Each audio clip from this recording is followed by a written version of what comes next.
Ассалаумағалейкум, қайырлы күн, қайырлы кеш, сіз кім қай уақытта көріп жатқан болса, сіздермен Азамат Скаков, сіз Азамат Скаков YouTube каналындасыз. Каналымызға қош келдіңіз. Егер бірінші рет көріп жатсаңыз, міндетті түрде подписка батырмасын басыңыз. Өйткені біз апта сайын маңызды тақырыптарды қозғаймыз және қысқа нұсқа, артық әңгімесіз және тапсырмалармен бірге. Бүгінгі тақырып өте қызық тақырып. Мен сөз берген едім оқырмандарыма. Баламмен саяхат туралы айтып берем деп. Не үшін ол маңызды, неге оған келдік, қалай бұл мәселе қалыптасты дегенді бөлісейін дедім. Енді мына нәрсені білу керек, достар, біз ешқайсымыз дайын болмадық. Бізді әке болуға үйретпеді, бізді ана болуға үйретпеді. Сондықтан кейбір уақытта біз қате жасай аламыз, барлық адамдар қате жасай алады. Тіпті біздің әке-шешемізді жасауы мүмкін, жасаған болуы мүмкін. Сондықтан әйтеуір теориялық тұрғыдан жаңағы іргетастарын білуіміз керек, мынандай қате жасауға болмайды деген, және практикалық тұрғыдан оны практикасынан өтіп, біз тест жасауымыз керек. Мен мынандай бір ұстадым, бір 3 жыл, 4 жыл бұрын басталды бұл. Естеріңізде болса, бізде YouTube каналда сотканың зияндары туралы видео алдыңғы апта шыққан. Алдыңғы апта жұма күні социальный медиа және телефонның бала психологиясына зиян және бізге зияны туралы.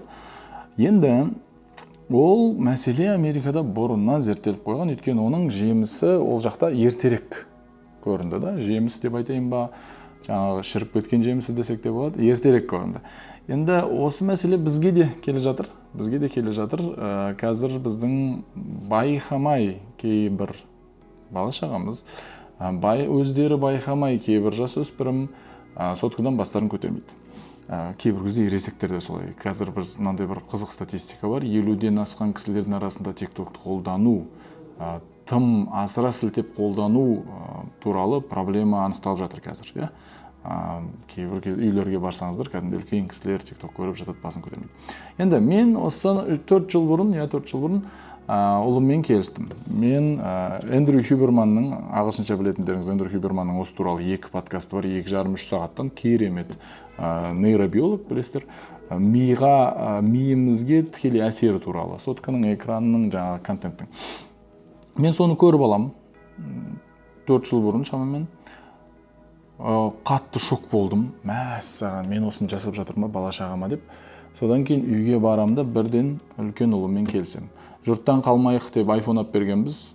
Ойбай, жаңа ең соңғысын сол кездегі. Сөйтіп, мен отырып келсем. Балам, ол кезде ол 2-ші сынып еді, сондай. Битик, сен маған соткаңды бер. Оқу уақытында менде болсын. Саған біз жаңағы черно-белый телефон алып береміз. Тек хабарласу үшін. Келісейік. Шартың қандай? Сен өз еркіңмен беруің керек. Мен сені тартып алуыма да болады дедім. Мен сені тартып алуыма да болады. Мен сенің әкеңмен өзім шешем деуіме де болады. Бірақ мен сенімен келіскім келіп жатыр.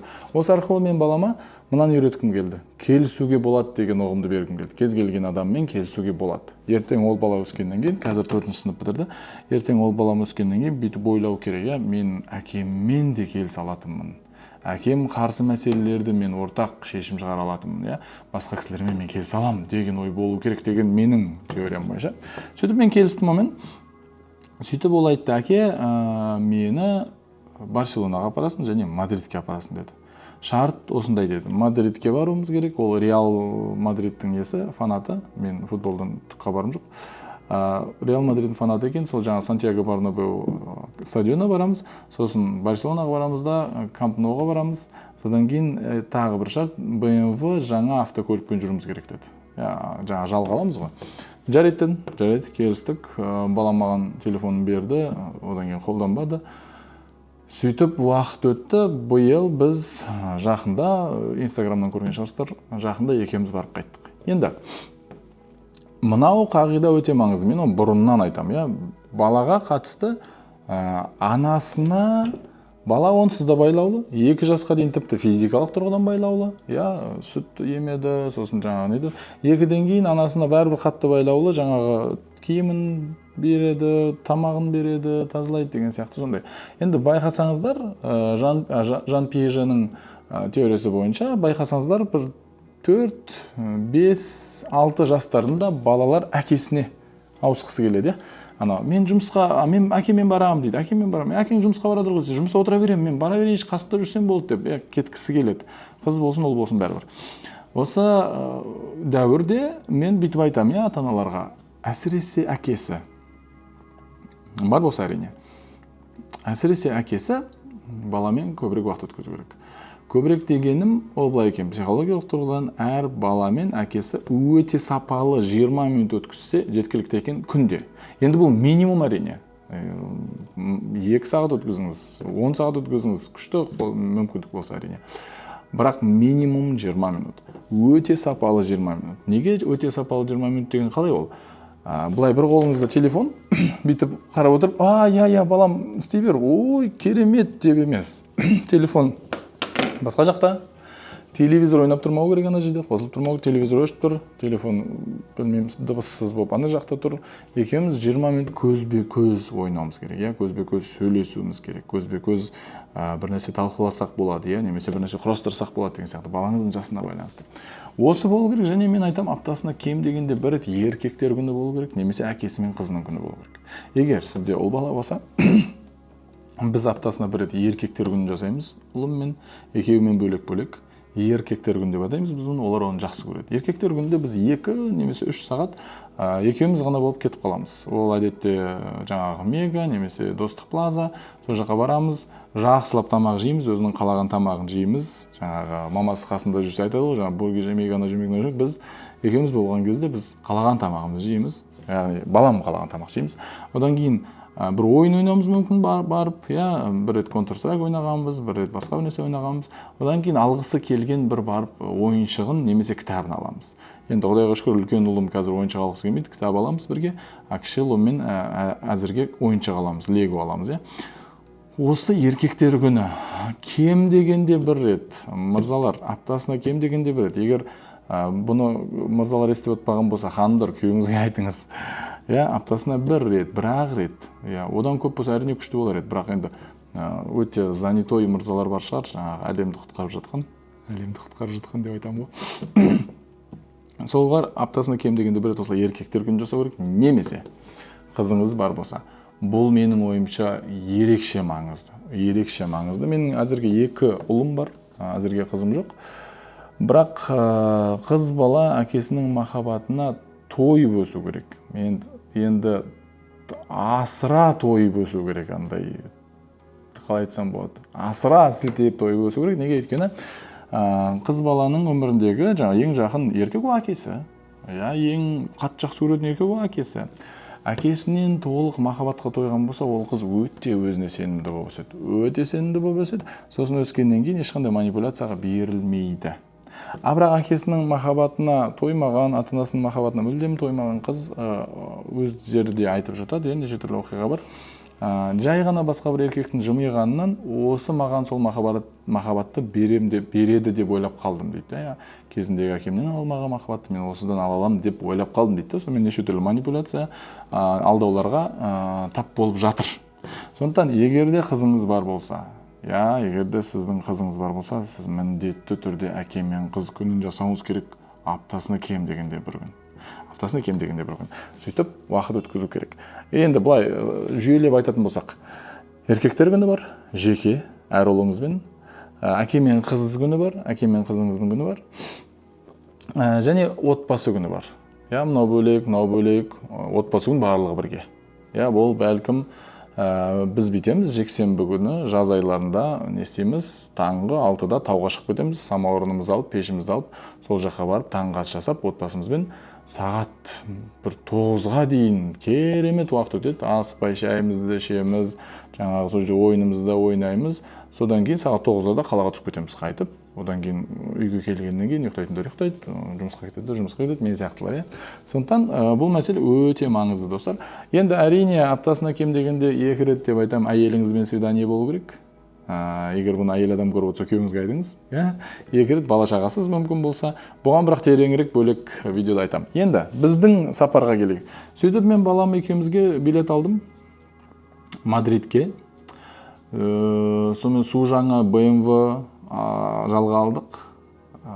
Сөйтіп екеуміз ұшып бардық.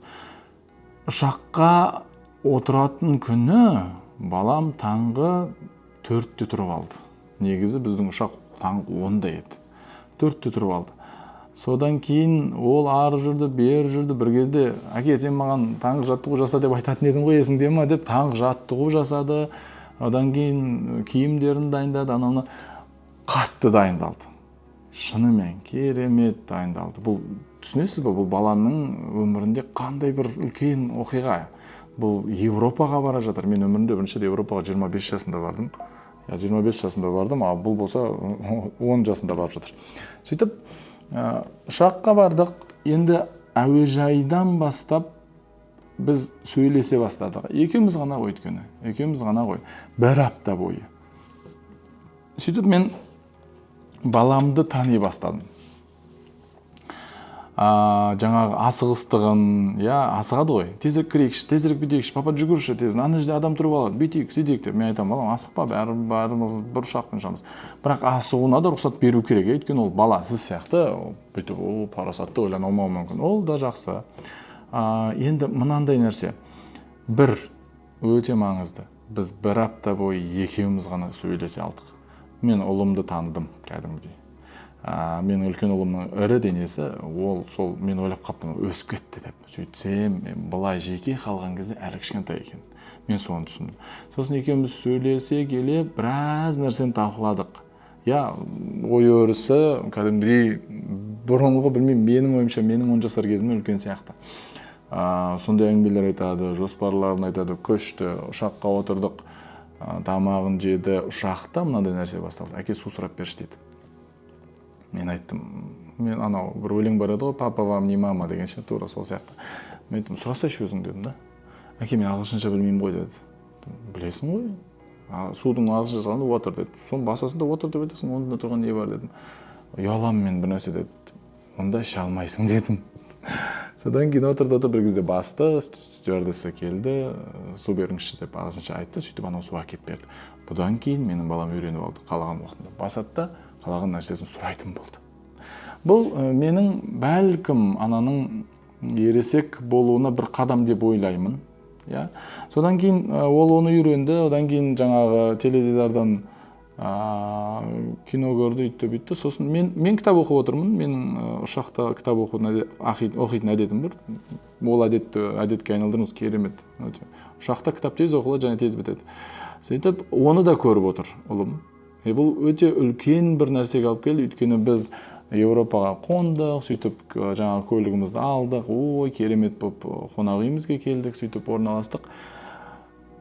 Сөйтіп қонақ үйде сөйлесіп жүрмін, 2 күннен кейін ұлым маған мынаны айтады. Әке, мен түсіндім, не үшін мен ағылшын тілін білуім керек екен деді. Мен енді үйренемін деді. Не үшін сіз ағылшынша оқығаныңызды енді түсіндім. Сіз мына жақта барлығымен оңай сөйлесе алады екенсіз ғой деді. Мен енді оқимын деді. Бұл балаға өте үлкен фундамент сияқты. Не үшін екенін түсініп жасап. Айтпаса айтып жүрміз ғой, оқы деп, бірақ өміршең оқиғаны көрген кезде бұл түсінді. Содан кейін айтты, әке, мен түсіндім, сен не үшін кітап оқи беретініңді. Тілің жаттық болады екен, және адамдармен оңай араласып кетеді екенсің деді. Мен енді кітап оқимын деді. Онсыз да өте көп кітап оқиды ұлым.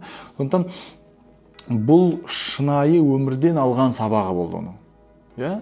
Содан кейін қонақ үйге бардық. Өте маңызды ескеретін бір мәселе, бүкіл қонақ үйлерді мен арнайы бассейні барын таңдағам. Біз 5 қонақ үйде қалдық, аралап жүрдік, Валенсияға бардық, Мадридте болдық, Барселонаға бардық, сонымен қайтып келдік Мадридке деген сияқты. Соның 5 қонақ үй болды. Барлығын мен хаузы бар қонақ үйді алдым. Өте маңызды екен, мен де бірінші шығып тұрмын ғой мен. Өйткені ол жастағы балаға хауз міндетті екен. Өйткені ол деген тіпті бүйтеді ғой, бірінші күні жаңа Сантьяго Бернабеуге барайық, жаңа стадионға десем, әке, мен хауызға түсе тұрайыншы дейді. Сондай маңызды екен. Сондықтан бұл сіздерге лайфхак, міндетті түрде хауыз болу керек. Екінші мәселе, келесі мәселе, мен қатты қуантқан былай болды. Сантьяго Бернабеуге бардық. Сантьяго Бернабеу білмейтін кісілер болса, мен сияқты білмейтіндер болса, мен сол жерде білдім. Ол Реал Мадридтің стадионы. Ішінде музейі бар, Реал Мадрид командасының, Реал Мадрид деген 15 рет чемпион болған екен. Мен оны да білмейді екенмін. Сөйтіп жаңағы билетін алдық, адам басы 40 евродан шамамен сөйтіп алдық та кірген кезде баламның қуанышын көрсеңіз, анау деген жүгіріп жүр, видеоға түсіреді, суретке түсіреді, анда барады, мында барады, анау қуанып жүр. Бір шетінен қуанышын көрсетуге де қысылады ше. Ол жерден де мен сабақ алдым. Қап, біз бұл баланы бүйтіп қысып тастадық па екен, эмоциясын көрсеткен кезде тыйдық па екен кішкентай кезінде, неге мынау деп айқайлап жүрген жоқ дедім. Бірақ айттым, Айбек қуансайшы, нетсейші деп суретке түсірдім. Мынандай инсайт келді маған. Мен артынан қарап жүрмін да, анау қатты қуанып жатыр ғой. Сол кезде менің қуанышымды көрсеңіз, анау іштей бір қуаныш, білмеймін, бір рухани ләззат алдым ана оқиғадан. Өйткені мен түк түсінбеймін футболдан, Сантьяго Бернабеу деген білмеймін да, бірақ ішіне кірген кезде ұлың қатты қуанған кезде сен де қатты қуанады екенсің ғой, қатты. Содан кейін Аллаға шүкір осындай мүмкіндік жасай алғаныма деп, енді мен артқа қайттым достар. Сол жерде қуанып жүр бір кезде ойландым да, біздің әкелеріміз де солай ғой деп. Біздің әкелеріміз біз үшін солай қуанды ғой кішкентай кезімізде. Кез келген бір жетістігімізге, кез келген кішкентай болса да жеңісімізге қатты қуанды. Одан кейін мен әкеммен не болдым шынында, ойша күшті рахмет деп. Осылай ұрпақтар жалғаса береді екен. Сондықтан анау қуанышты мен сізге сөзбен жеткізе алмаймын. Балаң қуанған кезде сіздің қуанышыңыз одан қатты болады екен. Содан кейін мен іштей шүкір етіп жүрдім, ана үшін араладық. Одан кейін бардым да, қызық бір оқиға болды. Жаңағы дүкеніне кірдік та, Реал Мадридтің, айттым, қалаған формаңды ал. Я деп кірген, бір кезде кірді, әке форма алмайтын болдым деді. Сосын алсайшы кеп тұрған кезде де, жоқ керек жоқ деді. Сосын түсінбедім мен, неге керек жоқ деп. Сөйтіп шықтық, қайттық, сонымен бірден ол хауызға кетті, қайтып қонақ үйде. Сөйтіп бір мына мәселені ескеру керек, көлікпен жүрсеңіз паркингі бар қонақ үйлерді алыңыз. Өйткені паркинг бөлек төлейді көбінесе Европада. Сөйтіп балам кешке қарайтады, әке барып Сантьяго Бернабеуге қайтып барып формалайықшы дейді. Сосын мен айттым, балам, неге алмадың бағана дедім. Әке қой берші бір нәрсе деді. Сосын мен айттым, давай сөйлесейік. Айтшы маған, қандай сезім болды, сен не ойлап қалдың дедім. Әке, мен ұялдым деді. Неге ұялдың? Қымбат қой деді. Енді 200 евро футболкасы, футболка ғана керек деді. Сөйтіп, сен бағана қымбат деп айтпадың, алғым келмей тұр деп айттым ғой дедім да. Айттың ғой десем, сөйтсем айтады, мен ұялып кеттім дейді. Сен онсыз да көп ақша жұмсаватсың. Сосын мен айттым, Айбек, қара, біз келістік. Мен қанша ақша жұмсаватқанын сен уайымдама. Мен саған алып беремін десем, алып беремін деп. Сөйтіп екінші күні барып алдық. Бұл жерден де мен бір нәрсе түсіндім. Кейбір кезде балалармен сөйлесу керек, кейбір кезде емес, әрқашан сөйлесуіміз керек. Бірақ жаңағында екен, кішкентай бала ұялдым деп айтпай қоюы мүмкін екен. Сөйтіп барып алдық, керемет. Одан кейін басқа қалаларға бардық, көлікте жаңағы қалаған музыкаларын тыңдадық, бірге өлең айттық. Елестетіңізші, Европаның автобанында келе жатсыз. Мысалы, жаңағы мен қазақпынды айқайлатып қосып қойып, ұлыңыз екеуіңіз өлең айтып келесіз. Керемет қой, керемет. Күшті бір сапар болды. Сондықтан Алла тағала барлығымызға сондай бір керемет сапар жасай алуды нәсіп етсін. Жоспарлаңыздар. Бұл үлкен бір қадам екен, бір-бірімізбен жақынырақ араласуға. Содан кейін мен ол жақта соткасын алып кеттік енді оның, сол жақта каникул болғаннан кейін. Сөйтіп кешке қонақ үйде демалайын деп жатсақ, бір нәрсе шұқылай береді, балам шұқылай береді. Сосын ол не дедім да? Ойын ғой әке деді. Сосын жаңағы Roblox қой деймін, шатаспасам, сол ойынын көрсет, Майнкрафт бекен, Roblox бекен. Ана ойын деген страшно. Ана ішіндегі бір администратор біреу бар дейді, сол мынандай уақытта кіріңдер, мынандай уақытта шығыңдар деп айтады дейді. Әке түнгі 12-ден 15-ге кеткенде кіруім керек дейді. Неге кіресің десем, сөйтіп айтты бір нәрсе. Сосын екеуміз сөйлестік, бұл не ойын бір нәрсе. Ой, қойшы деп басын сөйлескісі келмеді. Бірақ біраз сөйлескеннен кейін өте маған, білмеймін, жағымсыз, маған қорқынышты болып естілген нәрселерді естідім мен. Қаншада кіру керек екен, солар айтады екен, өтіріктен бір сыйлықтар сыйлайды екен, сен оны сатсаң болады дейді, бірақ осы уақытқа дейін балам сатпаған. Яғни балаңыздан ойынға байлап қояды. Кәдімгідей басқа жақта отырып, басқарып отыр. Мынандай жерге кір, мына жерде шық, мына жерге кір. Сөйтіп біз екеуміз келістік та, ол ойынды өшіріп тастадық сол кезде. Ойынды өшіріп тастадық. Енді мүлдем екеуміз сол жақтан бүйтіп келісіп қайттық. 9-шы сынып біткенше біз мүлдем iPhone қолданбаймыз. 10-шы 11-шы сыныпта айттым, мен саған iPhone-ыңды да алып берем, компьютеріңді да алып берем, барлығын алып берем 10-шы 11-шы сыныпта. Не үшін? Өйткені 10-шы 11-шы сыныпта ұбт-ға дайындалу керек. деп сөйтіп келісіп қайттық, терең сөйлестік. Қызық бір оқиға болды, қазір мүмкін болса сюжетін қойып кетеміз.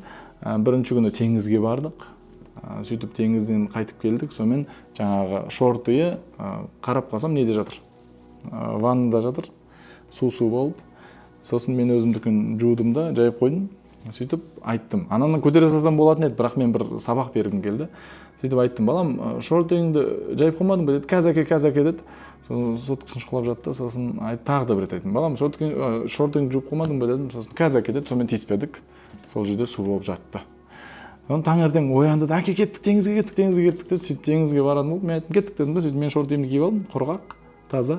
Сонымен анау ваннаға кіріп кетті бір кезде, әке, менің шортым су ғой деді. Сосын мен айттым, енді жаймадың ғой деп ше.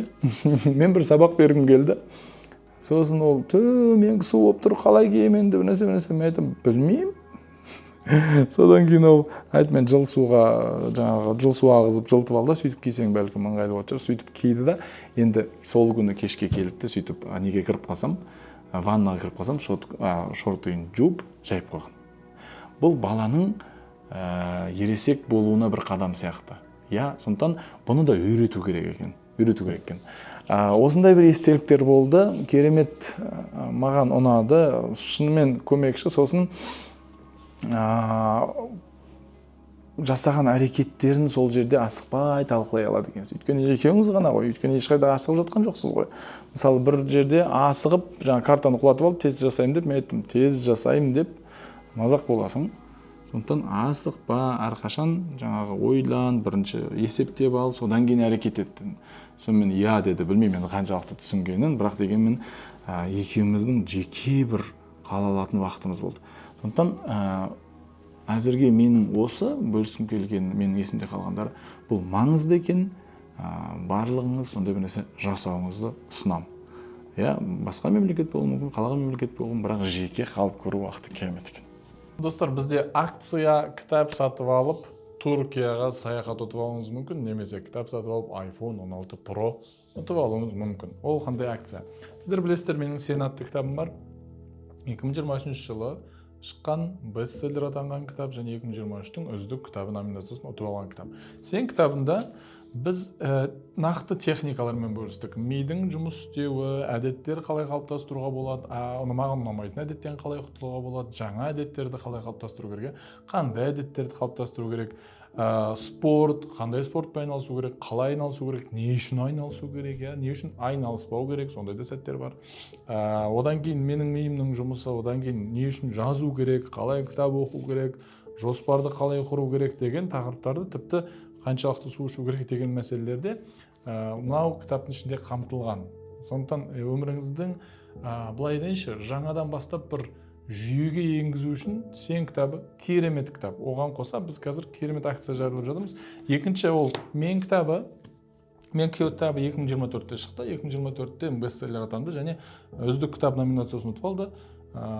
Ресми ұтып алды. Енді Мен кітабында біздің психикалық тұрғыдан сұрақтарымызға жауап. Мысалы, мына жақта біз түсіндік, жүгіру керек дедік, Сен кітабының ішінде спортпен айналысу керек дедік, ұйқыңды реттеу керек дедік, бірақ кейбір адамдар деді, қанша тырыссам да реттей алмаймын дейді. Қанша тырыссам да бастаймын, бірақ тастап кетемін. Қанша тырыссам да соңына дейін апара алмай қойдым. Рисктен қорқамын, адамдармен сөйлесуге ұяламын, сахнаға шығуға ұяламын, білмеймін. Сондай нәрселерді мынау психикалық қырын мен кітабымды толықтай аштым. Біздің психикамыз қалай қалыптасты, қандай кезеңдері бар, біз кімнен қандай сабақтар алдық, мына менің басымда жазылған формулалар қайдан жазылды, енді маған ұнамайтын формула болса, бұны қалай қайтадан түзу қылып жаза аламын, қалай маған ұнамайтын әдеттен құтыла аламын, қалай менің рухани бір қорқыныштарымнан құтыла аламын деген тақырыпты толықтай мен кітабымда таба аласыз. Жаңағы адамдармен араласу неге қиын, дисциплина неге қиын, білмеймін, бір нәрсе бастау неге қиын. Мысалы, көбісі айтады, кәсіп бастағым келеді дейді, бірақ бастай алмаймын. Не үшін? Біздің кішкентай кезімізден бері көрген, үйренген бір формулаларымыз бар. Олардың бірі мысалы мойынсыну, адамдарға мойынсыну. Кішкентай кезімізде ата-анамыз тым қатал болған болса, бізде сондай запись болуы мүмкін. Сондықтан қазіргі өмірде бұл қиын. Енді бұл нәрселерді қалай жеңуге болады?